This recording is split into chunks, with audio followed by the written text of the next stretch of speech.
안녕하세요, 최재천입니다. 최재천의 신간산책, 이번 주 저희들이 소개해드릴 책은 세월호가 우리에게 묻다입니다. 지난주 세월호 참사 일주기였죠. 여전히 몇 분은 최재천 바닷속에 계시고 또 저희들 또한 그 세월호와 함께 침몰해서 여전히 회복이 어려운 상황이고, 부제가 이 책의 쟁점입니다. 재난과 공공성의 사이에 더 깊이 들어가면 공공성이라는 관점에서 세월호의 책임, 세월호 미래, 세월호 과거를 묻습니다. 서울대학교 사회발전연구소, 대단히 뭐랄까요, 뛰어난 연구소입니다. 되게 대학 연구소들이 그냥 간판만 걸어놓은 경우들이 종종 있는데 서울대 사발연은 전혀 그렇지 않고 아주 좋은 연구 업적들을 많이 내고 있는데, 그 소장을 맡고 있는 그 장덕진 박사, 주로 빅데이터나 SNS 연구하고 최근에는 그리스, 터키 이런 나라들이랑 비교 연구를 많이 하고 계신데, 그 장덕진 소장이랑 여러 교수님들, 연구원들이 공공성이라는 관점에서 세월호를 분석하고 있습니다. 오늘은 특별히 유지은 아나운서께서 저랑 함께하고 계십니다. 네, 반갑습니다. 네, 고맙습니다. 네, 오늘은 말씀해 주신 것처럼 어느덧 벌써 세월호 참사 일주기를 맞았는데요. 당시 학계와 이 문학계에서도 큰 충격을 안겨줬습니다. 왜 그토록 많은 희생자가 나타나야 했는지, 또 그리고 우리는 좀 더 왜 많은 이들을 구할 수 없었는지 고민할 수 있는 이번 주 신간이인 것 같습니다. 예, 그렇습니다. 시청자분들께 저희들 본격적으로 말씀 나누기 전에 우리 온북TV에서 만든 영상부터 함께 보시겠습니다. 세월호가 우리에게 묻다. 세월호 참사 일주기를 맞아 서울대학교 사회발전연구소의 학자들이 펴낸 책입니다. 세월호 참사를 다시 한번 되새기며 추모하는 데에서 더 나아가 객관적이고 정확하게 그 원인을 분석해 해결책을 찾고 있습니다. 이 책의 저자들은 시대적 과제에 대한 책임감을 가지고 사회학적인 시각으로 세월호 참사를 바라보고 있습니다. 많은 인명피해를 내면서도 진상규명이 제대로 이루어지지 않은 원인 중 공공성을 언급하며 우리 사회의 공공성이 어떠한 형태로 얽혀 있는지 살펴보고 있습니다. 독자들은 반복되는 사고와 재난에서 얻을 수 있는 교훈이 무엇인지 이 책을 통해 되짚어 볼 수 있습니다. 네, 부제가 재난과 공공성의 사회학이라고 되어 있는데요. 이렇게 사회학적인 시각에서 살펴본 세월호 참사는 어땠는지 표지에서부터 굉장히 궁금증을 유발하는데요. 어떻게 보셨나요? 그렇죠. 이제 세월호를 분석하는 틀은 여러 가지가 있을 겁니다. 이를테면 사법 절차라는 틀에서 분석하는 사람도 있죠. 지금 여전히 재판이 진행 중이니까. 이를테면 그 선장을 어떻게 처리해야 될지, 그 다음에 과연 국가 행정조직은 어떻게 정비해야 될지, 그 다음에 그 소유주들, 자본주사의 문제점이나 빨리빨리라는 문제점, 규제 완화. 참 여기서 한 가지 좀 불쾌한 이야기를 짚고 넘어갈 수밖에 없습니다만, 저희들이 몇십 년 전입니까? 저 일본에서 원진 레이온이라는 유명한 회사가 있었는데, 공해로 유명한. 거기서 설비를 갖다가 저쪽 구리 남양주 쪽에다가 공장을 지었는데 거기서 수많은 사람들이 죽어나갑니다. 사실 일본에서도 엄청나게 사람들이 다치고 죽고 있어요. 그 설비를 우리나라한테 팔아먹었어요. 우리나라가 이제 수많은 공익병이 생겼는데 그 설비가 어디로 갔냐면 나중에 중국으로 갑니다. 근데 이번에 세월호하고 비슷한 배, 일본에 이제 설령 20년, 배 나이가 20년 되면 못 쓰는데 우리도 20년이었는데 그걸 바꿔버리잖아요. 규제 완화한다고. 싼 배도 쓰도 안전하면 쓰자 이거죠. 그래서 30년은 늘려서 세월호가 들어와가지고 이 배가 사고 났잖아요. 근데 중국은 배가 20년이에요, 지금. 그러니까 세월하고 같이 비슷하게 들어온 일본 배가 있는데 똑같은 그 배를 최근에 다른 나라에 또 팔아먹습니다. 이걸 보면 참 그 자본주의 사회라는 게 모르겠습니다만 어떻게 분석하실지, 어쨌든 이 책의 가장 중요한 장점은 공공성입니다. 공공성에 대해서 제가 조금 이 책을 설명을 할 수밖에 없는데, 서울대 사회발전연구소가요, 국가별 공공성을 비교를 한 게 있습니다. 이를테면 공공성도 여러 가지 관점으로 나눴는데, 첫 번째로 전체 공공성 관점은요 30개국을 조사를 했습니다. 뭐 노르웨이, 미국, 독일, 일본, 이스라엘, 포르투갈 이런데, 벨기에, 아이슬란드. 우리가 30등입니다. 그다음 공익성, 공익을 중시 여기느냐, 이것도 꼴등입니다. 공정성, 대한민국이 몇 등 정도 할까요? 꼴등입니다. 30등. 공민성, 시민성 있죠. 시민성, 이건 다행히 29등. 공개성, 여러 가지 정보를 공개하고 참여하도록 하느냐, 이건 28등. 그래서 집단별로 분류를 했더니 노르웨이, 핀란드, 스웨덴, 덴마크, 룩셈부르크는 대단히 공공성이 강한 나라로 1집단이고, 일본, 한국, 이스라엘, 미국, 우리가 가장 가깝게 여기고 또 심리적으로 친하게 여기고 한국 사회의 모델로 여기는 나라들은 배타적 자유주의, 철저히 배타적이고 연대나 참여가 불분명하고 이 집단에 속합니다. 저자들은 여기에 주목합니다. 참여가 보장되고 정보가 공유되고 공동의 목표를 향해서 나아가고 함께 연대할 수 있는 사회는 이런 대형 재난사고가 발생하지 않더라 이겁니다. 그래서 이 책의 매력은 다른 여러 가지 툴이 있겠죠. 사회과학적으로 방법론이 있겠죠. 그 방법론 중에서 공공성이라는 관점에서 현미경을 들이대버린 거죠. 자, 사고가 날 수밖에 없었어. 그리고 여전히 피해자들을 돈만 밝히는 사람, 그렇죠? 그다음 가짜 피해자가 있어. 그 돈을 이를테면 죄송합니다만 이혼한 부모들 계시잖아요. 누가 받아갈지 몰라. 그 돈 놓고 싸울 거야. 그리고 혹이라도 한번 그 괴로운 마음에 술 취하고 나면, 그래, 그 사람들은 그런 식으로 늘 난동 부리고 깽판 부리고 그런 사람들 이런 식으로 고립시켜 버리는 거죠. 그런 외국의 사례들, 그 다음에 공공성이라는 관점에서 세월호 참사 원인을 찾아가는 것들, 이런 것들이 그러니까 비교 사회학적으로, 그 다음에 공공성이라는 뚜렷한 관점으로 분석해낸 책이 바로 이 책입니다. 예. 네, 말씀해 주신 것처럼 저희 나라가 이 OECD 회원국 중에서 한국의 공공성 수준이 이렇게 최하위에 있는 것으로 드러났는데요. 그에 대한 또 대처 방식과 어떤 관련이 있는지 이 책에 담겨 있다고 말씀해 주셨는데요. 그리고 우리나라 이 세월호 참사뿐만 아니라 외국에서도 얻은 교훈들도 좀 살펴볼 수가 있을 것 같아요. 얼마 전 일본의 이 후쿠시마 원전 사고나 또 미국의 허리케인 카트리나 등 다른 나라의 사례를 통해서 보는 또 우리나라 현실 어떤지 점검해 볼 수가 있어서 유익했는데요. 어땠나요? 예, 그렇습니다. 이제 사회발전연구소의 여러 전문 연구인들, 미국, 독일, 일본 이쪽에서 이제 박사학위를 받고 오신 분들이 크게 4개의 사고를 분류했죠. 일본의 후쿠시마 원전 사고, 그 다음에 미국의 허리케인 카트리나 사고, 독일의 원전 폐쇄 결정, 네덜란드 푸켓 대홍수. 근데 대체적으로 지금 일본 후쿠시마 원전 사고는 한국 사회에 널리 알려져 있는 편이죠. 그리고 미국의 허리케인 카트리나 사고도 마찬가지고. 근데 카트리나 사고도 그렇습니다만, 이런 1906년 샌프란시스코 대지진도 그랬고, 가난한 사람들이 피해를 많이 입을까요? 부자들이 피해를 많이 입을까요? 그냥 일반적으로 생각할 때는 왠지 가난한 사람들이 더 많이 피해를 입을 것 같거든요. 외국 통계도 놀랍게 가난한 사람들이 훨씬 더 많은 피해를 입어요. 그래서 이 책에 어느 저자가 그런 말을 조금 미운 소리 하듯이 써놨던데, 과연 이 사고가 안산 단원고 학생들이 아니라 서울 파락군 학생들의 사고였다면 정말 안 좋은 비유입니다만, 그랬을 때 한국 사회의 반응은 어땠을까? 그런 차별적인 요소는 없었을까? 이런 질문도 던집니다만, 제가 특별히 주목한 부분은 독일의 원전 폐쇄 결정과 네덜란드 푸켓 대홍수입니다. 전 솔직히 네덜란드 푸켓 대홍수에 대해서는 전혀 지식이 없었어요. 근데 수많은 이제 사건 사고를 맞이하고 거기가 워낙 낮잖아요, 네덜란드가. 그래서 이제 댐을 쌓는 거죠. 구석구석에 물길을 관리하고 제방을 넓히고 해가지고 수십 년에 걸쳐서 이 대홍수를 극복해 나가는 그런 위대한 과정을 쭉 적어놨고요. 그 다음에 독일의 원전 폐쇄 결정. 사실 독일 메르켈 총리는 물리학자입니다. 그래서 원자력에 대해서는 확신을 가지고 있던 사람입니다. 그리고 남편, 그분은 세계적인 물리학자잖아요, 사실은. 그런 물리학자들이, 핵물리학에 가까운 사람들이 확신을 가지고 있었는데, 도리어 일본의 후쿠시마 원전 사고를 보고 폐쇄 결정에 따라가잖아요. 근데 놀랍게 그 결정을 만드는 위원회가 원자력 안전위원회가 아닙니다. 우리는 잘 아시다시피 후쿠시마 원전 사고를 보고 바닷가 쪽에 있는 그 원자력 발전소 바닷물 못 들어오게 뚝을 높이 쌓는, 그 다음에 이제 그때 전기가 꺼져버리잖아요. 그래서 제2의 전류를 어떻게 안전하게 동원하느냐, 이 정도까지 논의하고 말아버렸어요. 한 1조 몇천억 원 들어가지고. 그리고 원자력 안전위원회를 만듭니다. 근데 독일은 윤리위원회를 만들어요. 안전과 윤리, 어느 게 더 가치 중립적이고 어느 게 더 원대한 통합적이고 비전을 가지고 있는 걸까요? 미래지향적이고.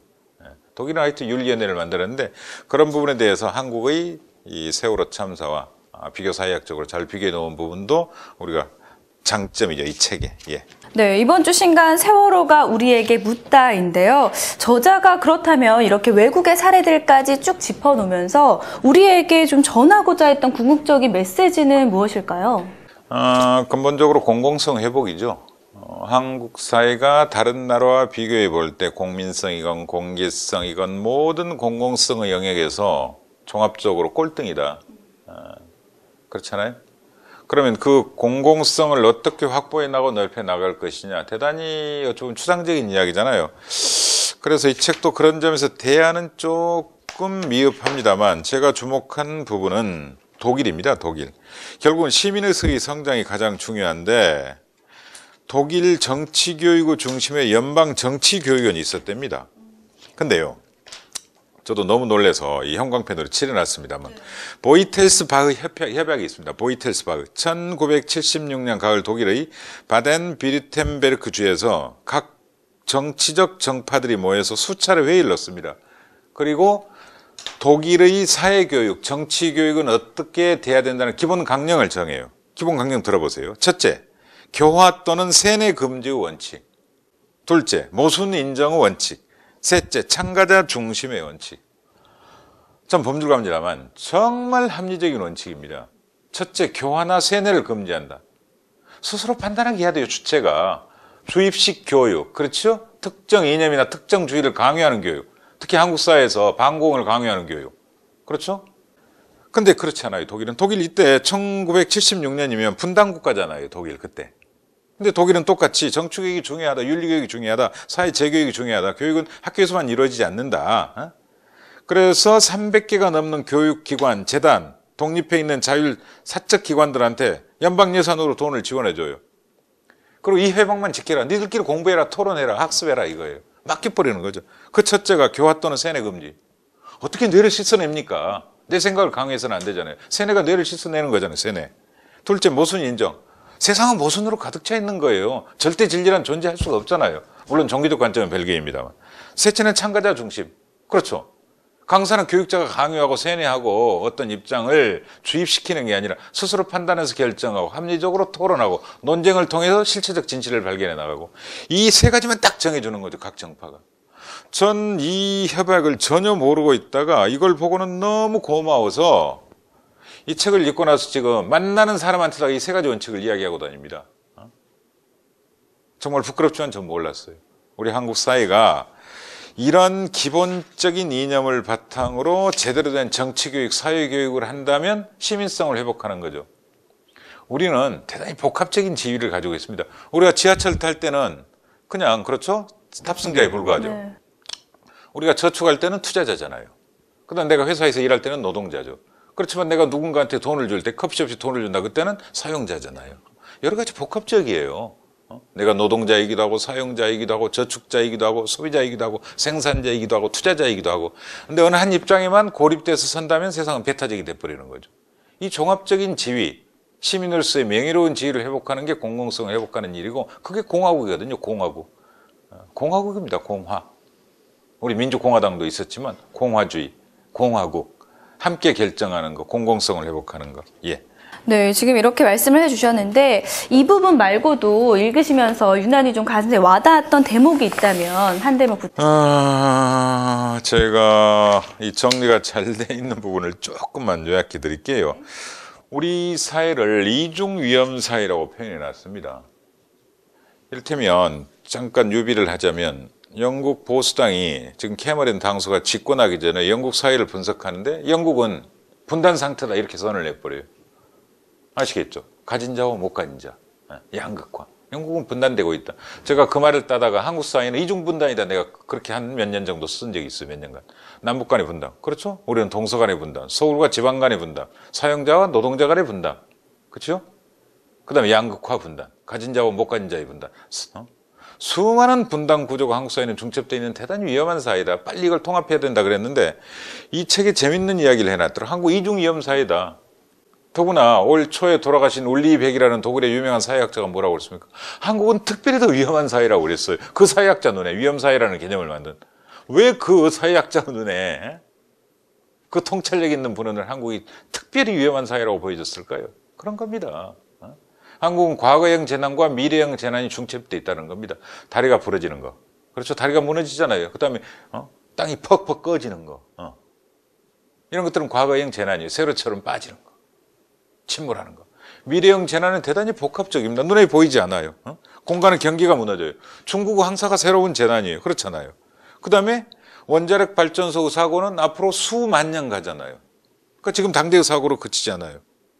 그 다음에 공장에서 배출된 오염물질이 농토를 오염시키고 농부는 채소를 재배하고 그것이 시민의 입으로 들어가고 그런 식으로 연계되어 있는 거죠. 위험의 경계를 선택할 수가 없어요.